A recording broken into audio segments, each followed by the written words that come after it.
Meus melhores cumprimentos a todos os que me dão aqui o gosto de mais uma vez comparecer a estas nossas exposições na série Caminhando pela Lei 6.015. Eu quero agradecer muitíssimo a APEM do Estado de Goiás, em particular a seu presidente, Dr. Bruno Quintiliano Silva Vieira, igualmente a estimada Evelyn Tonioli Valente, o apoio que concedem à nossa série aqui. Foi uma série iniciada já há algum tempo, graças a uma ideia, um projeto que foi indicado por uma registradora civil lá do estado do Ceará, a doutora Thaís Castelo Branco, que tinha a ideia, como eu já tive ocasião aqui de referir mais de uma vez, de que nós percorrêssemos um tanto a Lei 6.015 novamente para relembrar os dispositivos que ao largo do tempo, esta lei de 1973, foram sendo deixados no caminho e sem que nós tivéssemos ocasião, muitas vezes, de rememorá-los, não é?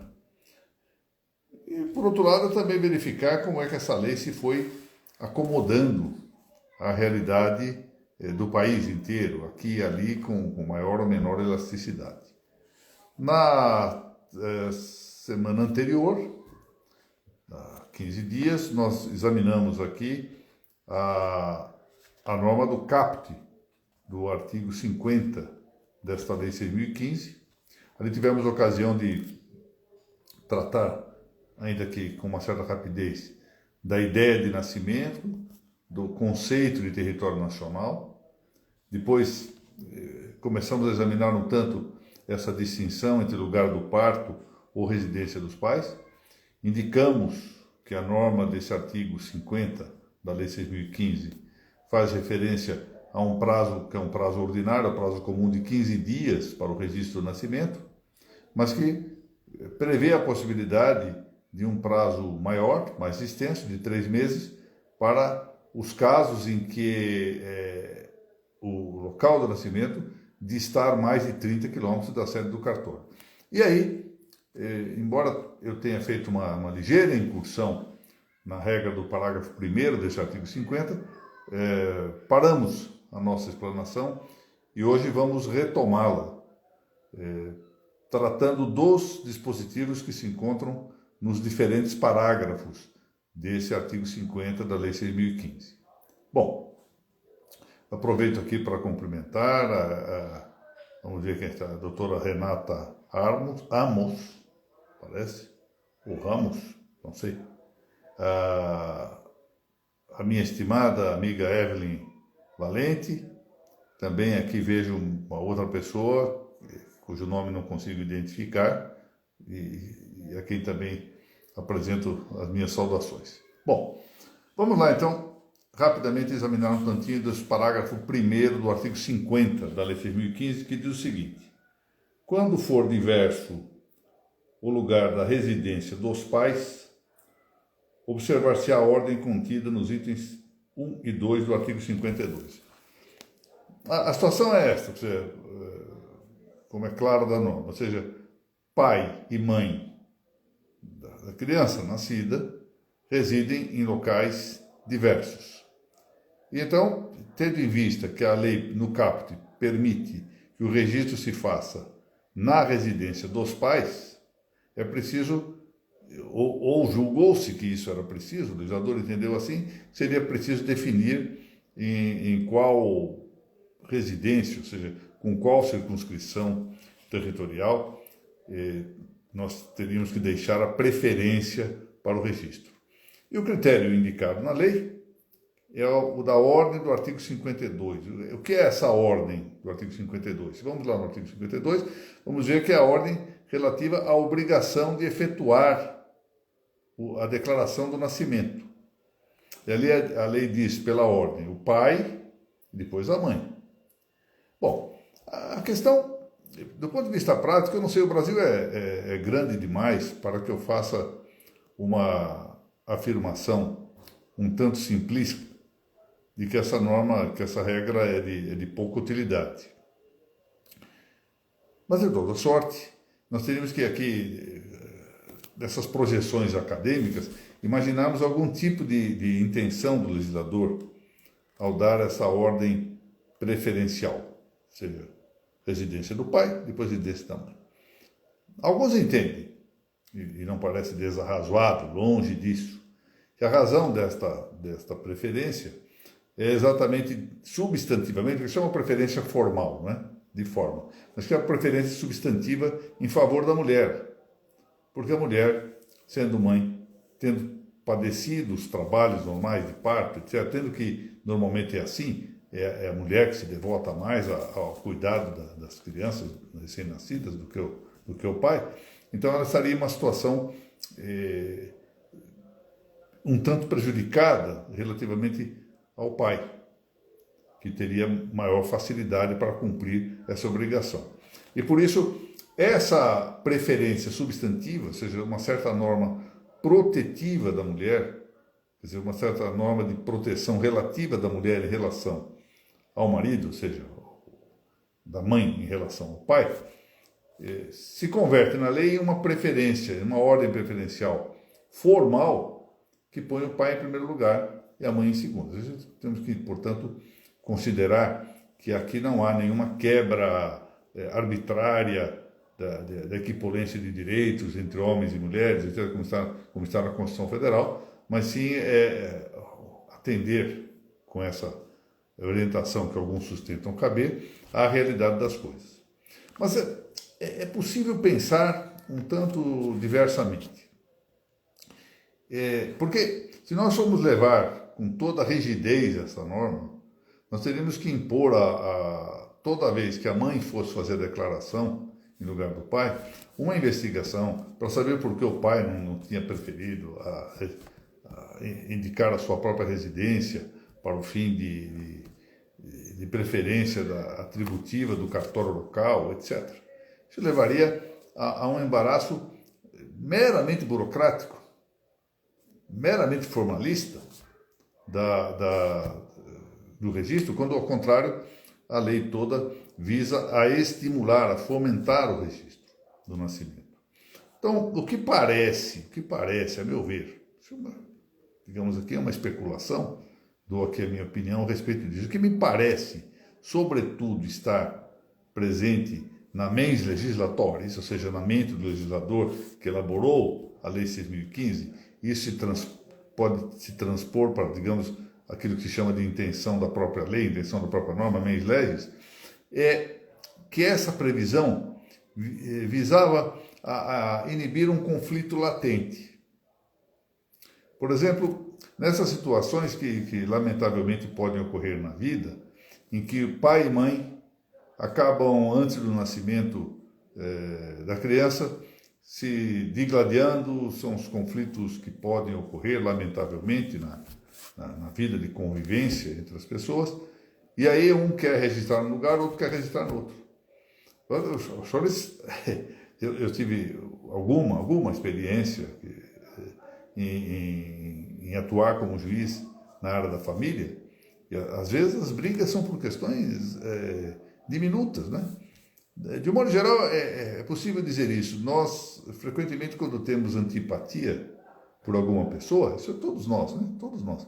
Quando temos essas antipatias, chamadas antipatias gratuitas, elas são quase sempre por pequenas coisas, né?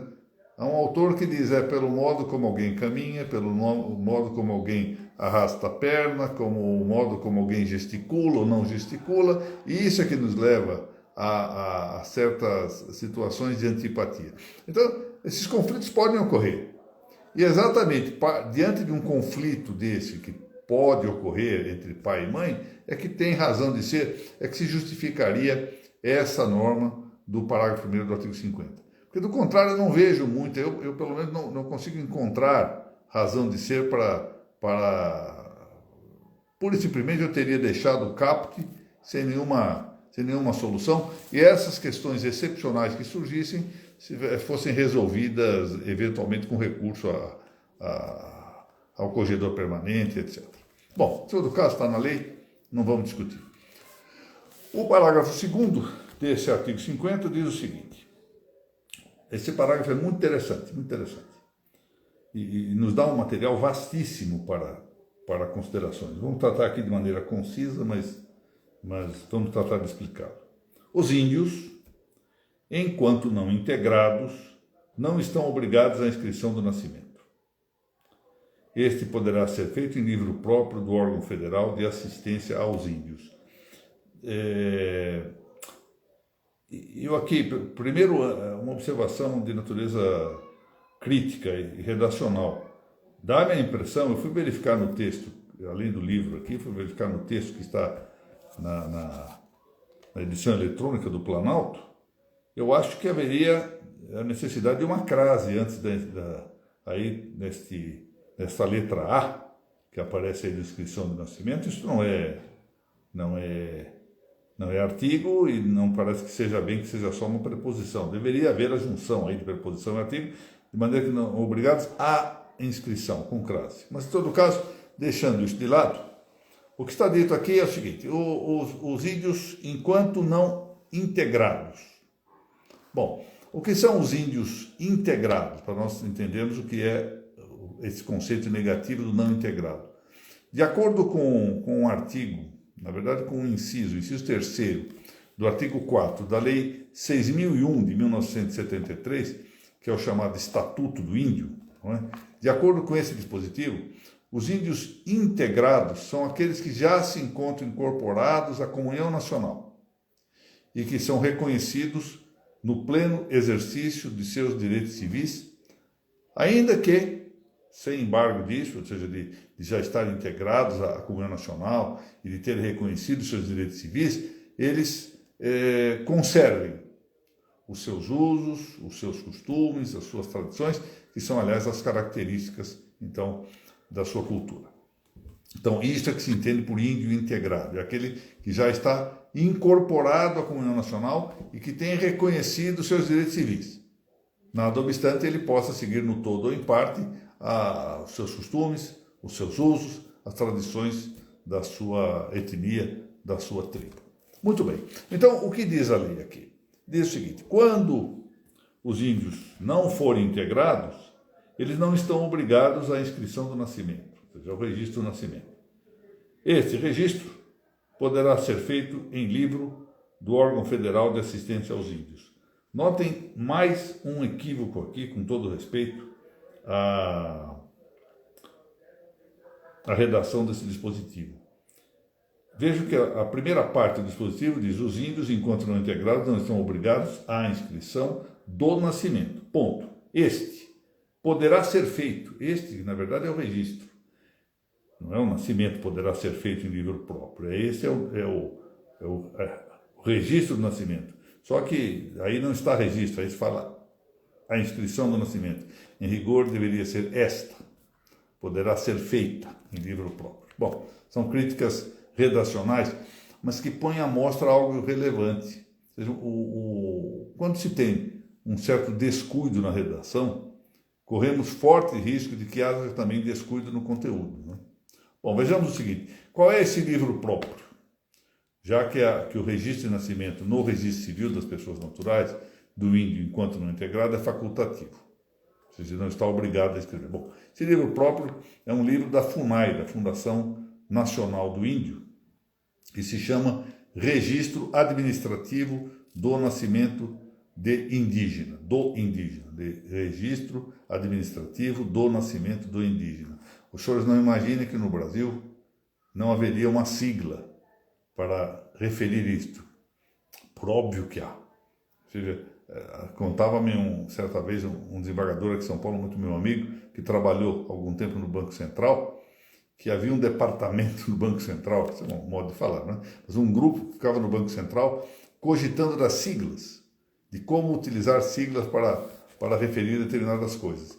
E aqui nós temos um caso desse. Criou-se logo uma sigla, chama-se RANI, R-A-N-I, é o Registro Administrativo do Nascimento do Indígena, RANI. Está previsto também na Lei 6.001, que eu mencionei há pouco, de dezembro de 1973. Vocês vão lá nos artigos 12 e 13.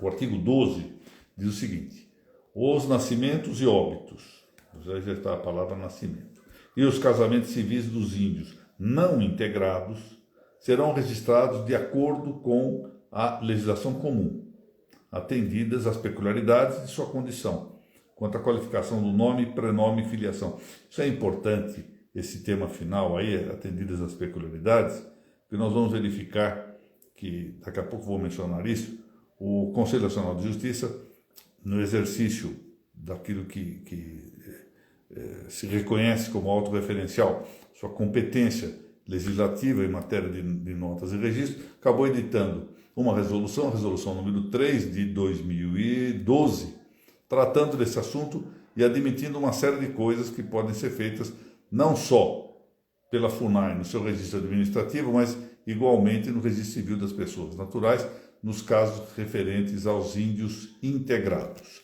Bom, o registro civil será feito a pedido do interessado ou da autoridade administrativa correspondente, competente. Qual é a autoridade administrativa competente?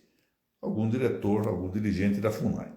E haverá livros próprios, diz o artigo 13, no órgão competente, que é a FUNAI, né, para o registro administrativo de nascimentos e óbitos, cessação de incapacidade ou de seus casamentos que sejam contraídos segundo os costumes tribais. Bom, então, esse registro tem caráter administrativo. Eu chamo a atenção para esse fato que desse próprio o documento emanado desse registro, ainda que seja em forma de certidão, não importa, ele não substitui o registro civil.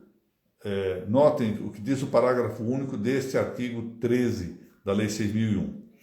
O registro administrativo, diz a lei, constituirá, quando couber documento hábil para proceder ao registro civil do ato correspondente, admitido, na falta deste documento, como meio subsidiário de prova. Ou seja, não é algo que, digamos, esteja completamente falto de alguma importância como prova. Serve de meio subsidiário. Mas, neste caso, como cabe documento hábil para proceder ao registro civil do ato, então ele só servirá para subsidiar, ou seja, não substitui o registro civil. Bom, como eu disse, o Conselho Nacional de Justiça elaborou por seu plenário, no ano de 2012, uma resolução conjunta, resolução número 3 do CNJ. E lá trata exatamente dessas hipóteses de registro civil e de sua convivência com o registro administrativo da FUNAI. Estamos falando do índio não integrado.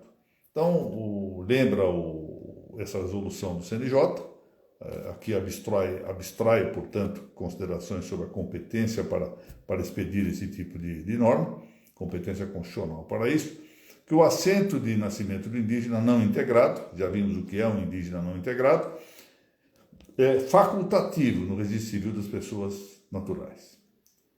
No assento de nascimento do indígena, prossegue a lei, não deve ser lançado, ao revés, deve ser lançado a pedido do apresentante, não só o seu nome, que é de livre escolha, portanto ele aqui escolhe livremente o seu nome, e é interessante dizer que diz o dispositivo do CNJ que não se aplica ao caso o parágrafo único do artigo 55 da Lei 6.015. Que diz esse parágrafo único? Que os oficiais de registro civil não registrarão prenomes suscetíveis de expor ao ridículo, etc. Os senhores conhecem esse dispositivo. Então, aqui não. Aqui se permite. O CNJ prevê essa possibilidade e deu uma interpretação, a interpretação passou a ser resolutória pelo CNJ, que não se aplica o parágrafo único do artigo 55 quanto aos índios. E diz ainda que, no caso de registro de indígena, a etnia do registrando pode ser lançada como sobrenome a pedido do interessado, desde que ele peça como interessado.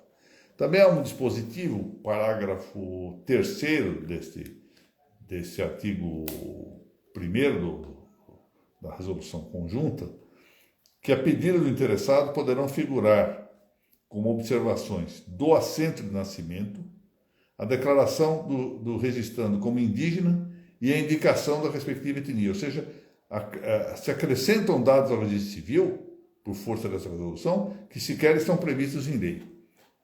Bom, e aí seguem algumas considerações, até sobre retificação, etc., como se pode fazer. E lá lembremos-nos que o artigo 4º dessa resolução conjunta número 3 fala do registro tardio do indígena, admitindo não só que ele se faça na forma do artigo 46, mas mediante a apresentação do célebre RANI, né, o registro administrativo dos indígenas, né, de nascimento do indígena, RANI, ou a apresentação de dados em requerimento por meio de representante da FUNAI.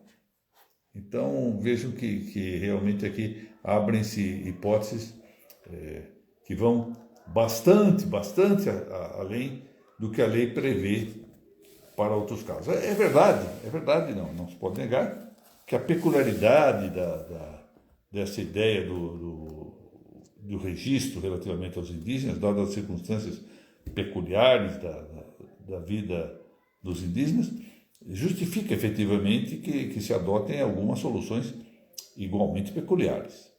Ora, o problema é saber se essas soluções poderiam advir de uma decisão de caráter judicial, de uma decisão normativa judicial, ou se deveriam provir de lei, e de uma lei que pudesse verificar qual é de fato o caminho consensual, o caminho costumeiro adotado por aqueles que estão à frente dos registros. Isso é importante.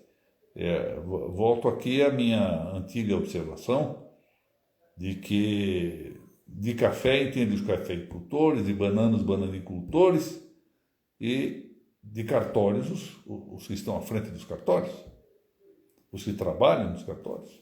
Então seria, a meu ver, mais realista que nós verificássemos isto que ocorre na ordem geral das coisas para depois, sim, pensarmos uma normativa que, a meu ver, deveria ser provida do Poder Legislativo. Mas, enfim, aí está essa resolução. Bom, independentemente do mérito dela, o problema, a meu ver, é competencial, de grande forma. Vamos ler ainda no parágrafo 3º do artigo 50 agora. Uma norma muito interessante. Diz aqui a Lei 6.015, nesse referido parágrafo 3º do artigo 50. Os menores de 21 anos e maiores de 18 anos poderão pessoalmente e isentos de multa requerer o registro de seu nascimento. Bom, o que se quer dizer aqui, portanto, nós temos essa faixa etária entre a lei diz 21 e 18, ou seja, entre quem já tem 21 anos e até quem possui 18 anos, a possibilidade de pessoalmente, ou seja, ele próprio, pedir o registro de seu nascimento. Essa é a história. Isso aí tem uma finalidade, ou seja, não há dúvida, fomentar o mais possível o registro do nascimento, é importantíssimo que se fomente, que se estimule a registração do nascimento, porque nós sabemos que daí nascem inúmeras possibilidades jurídicas, e igualmente que se faça isso de tal sorte que não incida multa, porque a multa seria exatamente um contrassenso, ao mesmo tempo querer estimular o registro e em contrapartida sancioná-lo. E aqui vem então a observação que, a meu ver, possui importância, de que se trata de um registro pessoal. É um pouco inusitado que o próprio interessado vá dizer que queira registrar o seu nascimento. Mas as situações no Brasil, isso que tem se chamado uma expressão que, a meu ver, é artificial e pouco adequada, o chamado de subnotificação, ou subregistro. Não é subregistro, é falta de registro. Bom, mas como quer que seja, qual é o problema que ainda pode ver-se nesse dispositivo, agora tratando de fundo?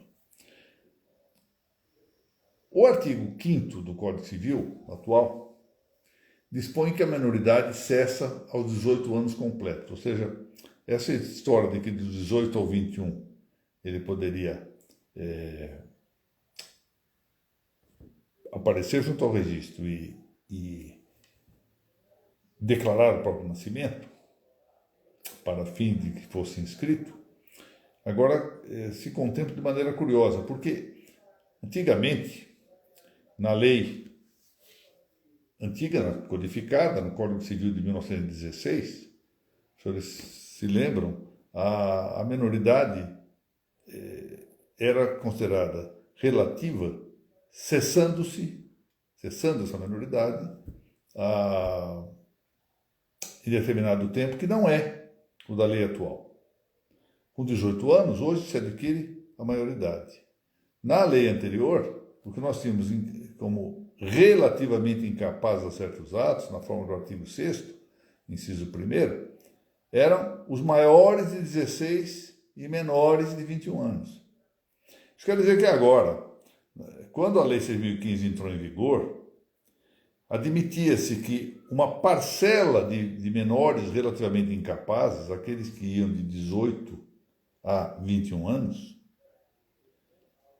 tinham reconhecido o seu direito, tinham admitido a sua possibilidade de comparecer perante o registro civil, embora relativamente incapazes, e declarar o próprio nascimento. Quando o Código Civil altera essa regra e diz que já aos 18 anos se admite a maioridade, então já não há mais a possibilidade textual de que o relativamente incapaz, ainda que de maneira limitada, entre 18 e 21 anos, pudesse exercer esse direito. Bom, de uma parte, nós temos um argumento forte de que a Lei 6.015 é uma lei especial, é uma norma especial, e que a norma especial prevalece diante de uma norma geral. E que, portanto, se a Lei 6.015 diz que só quem possui mais de 18 anos e menos de 21 pode comparecer para declarar o próprio nascimento, com isenção de multa, não é possível alterar esse entendimento à luz de uma aplicação de uma norma genérica, como é o Código Civil. De outra parte, há alguns que dizem, olha, mas antigamente o menor relativamente incapaz, ainda que de maneira limitada, ele não podia ter menos de 18 anos, mas entre os seus 18 e 21 anos podia, esse menor relativamente incapaz, comparecer ao registro de fazer isto. Ora, se a finalidade do registro desta norma é estimular o registro de nascimento, por que nós vamos restringi-la? Por que não fazemos com que se fomente mais e mais o registro, admitindo que ele não pague multa, admitindo, pois, que algum menor incapaz, relativamente capaz, possa comparecer ao registro e fazer ele próprio a declaração. E qual seria este? Seria agora o menor incapaz segundo o novo Código Civil. Ora, então agora quais são esses? São os maiores de 16 e menores de 18. Então, qual é a previsão disso que está no inciso 1º do artigo 4º? Que alguém que fosse menor de 18 anos, por exemplo, vamos dar um exemplo concreto, Tício tem 17 anos. Se aplicar apenas o parágrafo 3º do artigo 50, ele tendo 17 anos, ele não pode fazer a declaração do próprio nascimento, com isenção de multa. Se, entretanto, se adotar a ideia de que já na sua edição original, o que a Lei 6.015, por esse parágrafo 3º do artigo 50 queria, era admitir que alguns menores relativamente incapazes pudessem eles próprios declarar o seu nascimento e obter o registro, então nós teríamos que admitir agora uma aplicação do conceito. E em vez de 18 anos, como a nova lei diz que a incapacidade relativa ocorre entre 16 e 18 anos, nós teríamos que admitir que os maiores de 16 anos pudessem pudessem cumprir com esse dispositivo do parágrafo 3º, valer-se dele para registrar-se, para declarar o registro do seu nascimento, com isenção da multa. A quem, por exemplo, o registrador gaúcho, o João Pedro Lamana Paiva, ainda argumenta de maneira analógica, de maneira muito interessante, dizendo que o menor relativamente incapaz é capaz de testar, ele pode fazer testamento, pode casar-se, pode reconhecer filhos, pode ser testemunha, e por que não poderia, nas mesmas circunstâncias, comparecer ao registro civil e declarar ele próprio o seu nascimento com isenção de multa? É uma tese que apresenta razoabilidade. Eu realmente tendo a admitir essa compreensão normativa, embora ela não seja isenta de bastante controvérsia, porque, de fato, o que a lei diz é que é entre 18 e 21 anos. Não diz que é o menor relativamente incapaz. Talvez o ideal teria sido que essa norma se esclarecesse de maneira mais adequada, ou adotando o conceito, ou deixando claro que efetivamente que se excluem aqueles que estejam em diversa condição. Que, aliás, é a interpretação literal que alguns dão a esse dispositivo. Então, está aí uma controvérsia, ou seja, resumindo, se nós aplicarmos o texto da lei, só o maior de 18 anos e o menor de 21 é que poderá dirigir-se ao cartório para reconhecimento, para registro do seu próprio nascimento, com isenção de multa. Se nós aplicarmos o conceito que se poderia extrair dessa regra ao tempo em que ela entrou em vigor, em 1973, e que estava vigendo o Código Civil de 16, nós teríamos que admitir que algum menor relativamente incapaz era admitido a praticar o ato. E hoje nós não teríamos outro jeito a não ser retroagir àqueles que são maiores de 16 e menores de 18 anos. Bom, está aí para ver como as coisas andam de futuro. Parágrafo 4º, artigo 50, é uma norma que me parece adequada, qual seja, é facultado aos nascidos anteriormente à obrigatoriedade do registro civil requerer isentos de multa a inscrição do seu nascimento. Isso me parece uma norma sábia e que evita a discussão sobre o cabimento da multa, porque se ela não era exigida, se o registro não era exigido, não tem como aplicar multa.